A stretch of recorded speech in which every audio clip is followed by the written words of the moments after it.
Comes when Earth's atmosphere becomes too toxic for humanity to survive without the aid of special medications and masks. A corporation called Ethera holds a monopoly on a drug called AI Remedy, which they claim is a remedy that protects against the toxins. Ella is the face of the advertising campaign promising salvation to everyone, though she herself doesn't really believe in the miracle. And yet, there are people conducting independent research alongside Ethera, trying to find alternative ways to survive. One day, a chemist named Solomon learns that a banned substance is being circulated in clubs, something that closely resembles his new development. He decides to conduct a field test by swapping it with his new formula. Meanwhile, Ella prepares for another appearance and remembers her mother who took her own life because she could no longer breathe. The girl doesn't like constantly being compared to her mother. On top of that, her boyfriend Tully is throwing a party tonight and she really doesn't feel like going. Ella calls her best friend, not knowing that Gina is riding in Tully's car and that the two have started a relationship. Tully has long wanted to confess the affair to Ella, but Gina insists he not do it today. On the anniversary of Ella's mother's death, Gina and Tully enter the dealer's house to pick up the substances he sells at the club. Ella rides the subway home and tries to call her friend again. Gina finally picks up and Ella says once more that she won't be coming to the party. Meanwhile, Tully waits for the dealer and watches a TV broadcast featuring Eric O'Connors, the son of Ethera's president and the lead scientist overseeing the development of the drug. He states that the company can fully meet demand and help anyone in need. But during the live show, a caller named Lazarus interrupts, accusing Eric of lying, claiming that the drug is only sold to the chosen few. The dealer steps away and asks Tully to wait, but Tully notices an open door to the lab where Solomon works. He sneaks in and swipes one of the vials filled with a blue substance. At the same time, Eric leaves the studio furious about the call and assures his father that he will find and punish Lazarus. He's also been keeping an eye on Solomon and is ready to catch him as soon as his research succeeds. Meanwhile, Ella returns home and again remembers her mother. Just then, her father calls and asks her not to go anywhere. That becomes the final argument in favor of going to the party. She arrives and looks for Tully among the guests, while he sneaks off to the bathroom with Gina and offers her the new drug to try. Ella catches them and makes a scene. Gina runs off and Tully chases after her, unaware that he's dropped the vial. Ella finds a little bottle and impulsively drinks its contents. She walks into the living room and starts dancing with the first guy she sees until she spots Tully and follows him. At the same time, Eric is conducting tests on a rat, injecting it with a drug being developed by Ethera. Ella begins to feel unwell and heads to the bathroom, leaning over the toilet. The guy who's into her tries to help, but she drives him away and loses consciousness. Meanwhile, at Eric's lab, his assistant Angela reports that the caller from the TV show has been traced to another country. Ella regains consciousness and climbs into the bathtub,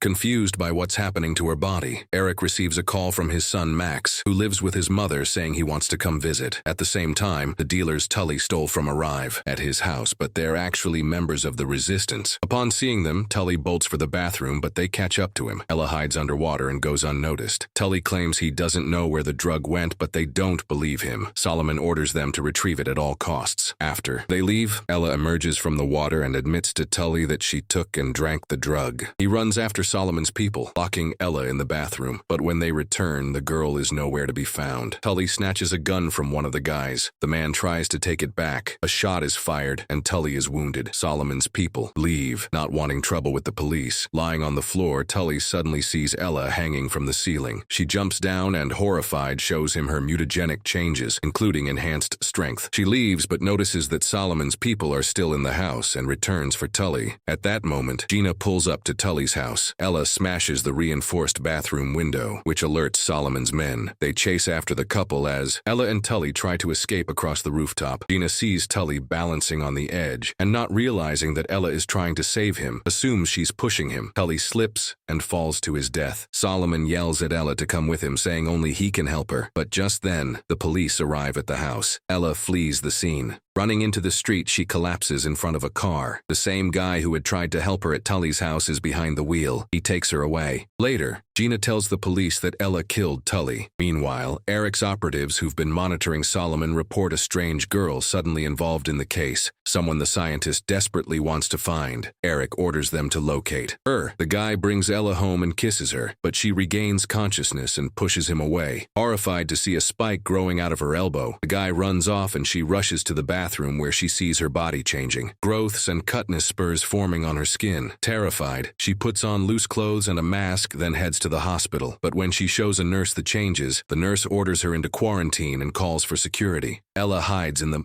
room of a girl dying from exposure, climbing to the ceiling like an insect. When the girl confesses she doesn't have enough medicine, Ella gives her the last of her own supply stored inside a medallion. Meanwhile, a police commissioner informs Eric about the incident involving Ella, who was reported by a man who witnessed her body mutating. She agrees to help Eric find the girl in exchange for a dose of the drug for her family. He accepts. Ella arrives at Gina's place. Gina believes she killed Tully, but Ella proves her innocence. While hiding in Gina's apartment, she soon realizes that her spine and even her fingernails are beginning to transform. Suddenly, she starts devouring all the raw meat in Gina's fridge. Gina confesses where Tully got the drug. Ella shows her the growths on her body. The two girls argue, but are interrupted by a call from Solomon. He proposes a meeting at a specified location, claiming he can help her. Meanwhile, hitmen arrive in Luxembourg, where the mysterious Lazarus had made his call to Eric, but he is already gone. Instead, Eric receives a message warning him not to play God. Back at Gina's, Ella continues eating meat and suddenly says she doesn't want to see Gina anymore.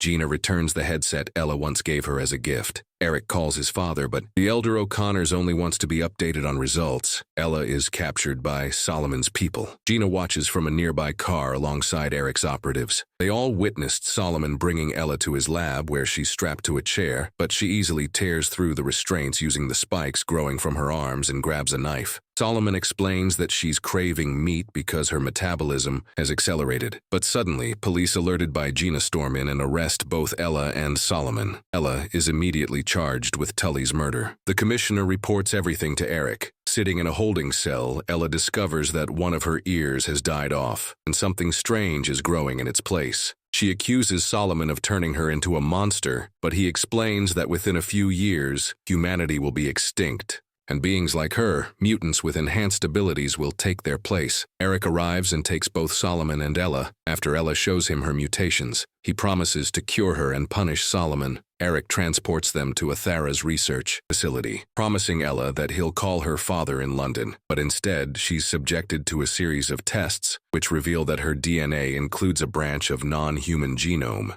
Eric tortures Solomon for information about the successful formula, but Solomon resists and refuses to reveal anything. Eric accuses him of stealing reagents worth a fortune, but this doesn't faze the scientists. Solomon believes his discovery is a great breakthrough and refuses to give it to corporate profiteers who decide who gets to live and who doesn't. He questions what makes the grandchildren of the rich more deserving than those of ordinary people. Eric orders the formula to be extracted at any cost. Meanwhile, Ella regains consciousness. Eric tells her the cause of her mutation and falsely promises to help reverse her condition if he can replicate Solomon's formula. Ella signs all the documents, but when Ella regains consciousness, her heightened hearing allows her to pick up a conversation happening behind the glass barrier. Eric is confessing to his father that she likely won't survive the extraction of the reagent from her genome. He admits he never even considered calling her father, who, being a diplomat, could cause them serious problems. Ella screams, revealing she's heard everything. Eric orders her to be sedated with gas. His father gives him 2 days to solve the issue. That evening, Solomon's friends arrive at the facility disguised as a courier service. Meanwhile, 2 orderlies enter Ella's room. Believing her to be asleep, they prepare to inject her with sedatives to take her to surgery, but Ella has long since awakened and broken free from her restraints. She attacks the men, demanding to know where Solomon is being held, and escapes the containment unit. An emergency alert goes out and a manhunt for Ella begins. At the same time, Eric picks up his son Max at the airport and brings him to the facility, only to learn that Ella has escaped. Ella finds the block where Solomon is held, kills the guard, and unlocks his cell. Solomon confesses that his goal was to create a permanent antidote to distribute to all people on Earth, while Athara only ever intended to save the chosen few. Meanwhile, Eric asks Angela to keep an eye on Max while he personally oversees the manhunt for Ella and Solomon. The 2 fugitives slip into an industrial tunnel just as their friends infiltrate the facility and, as a distraction, report a bomb threat. Eric orders the building to be flooded with gas to flush them out. Angela demands the evacuation of all personnel, and Eric is forced to agree. He runs to his office in search of Max. Meanwhile, Solomon and Ella make their way into Eric's lab. The scientist examines the formula and realizes that Eric is pursuing the same path, trying to merge human DNA with that of a dragonfly, the only creature immune to all toxins. He could have tested the drug on animals, but people are dying, and the cure is needed urgently. Ella is beautiful, he says, despite all her mutations. His ally Lazarus is ready to help everyone, but not everyone has access. At that moment, the first explosion rocks the building. Eric and Angela rush to his office, but Max is gone. Eric arms himself and sets out to find his son. Ella and Solomon meet up with their allies, but gas starts filling the building. The group flees to the garage. However, Ella's hypersensitive hearing detects Eric's footsteps. They hide in a restroom where Ella finds a terrified Max. She promises to protect him, and the boy mistakes her for a fairy. The team is forced to take Max with them, but they're intercepted by Eric. Solomon and one of his friends make it to the elevator, while Ella threatens to kill Max with the spike protruding from her arm. Eric fires anyway, risking his son's life. Ella leaps off the stairwell, and to everyone's shock, she soars over the gap under a hail of bullets. She makes it to the elevator just in time. Max cries, accusing his father of trying to kill the fairy. Angela tries to calm him down. Meanwhile, a courier van speeds out of the garage. Eric's men give chase, opening fire. The vehicle crashes and flips over, but when the guards reach it, only the driver is inside. Ella and Solomon have escaped into the forest. Tearing through a metal fence, they race along the top of a dam, but Solomon realizes he's too weak to go on. He confesses that he took the drug as well, but in a much smaller dose. He urges Ella to find Lazarus and give him the final ingredient needed for the antidote. They say goodbye, and Ella leaps off the dam. Eric catches Solomon again, assuring him that he'll create another Ella. That same day, Gina finds a headset left in an envelope on her doorstep, the one Ella had returned to her. Solomon's friends find a way to tell the world the truth about what's happening, and about Etheria's motto, mutate or die. Ella finally meets Lazarus, who turns out to be Angela, Eric's personal assistant. She offers Ella a partnership to provide the world with the choice of adaptive mutation as a means of survival. A sometimes erratic but solid dystopian thriller, with decent mutation effects and a few character traits rarely seen in body horror films.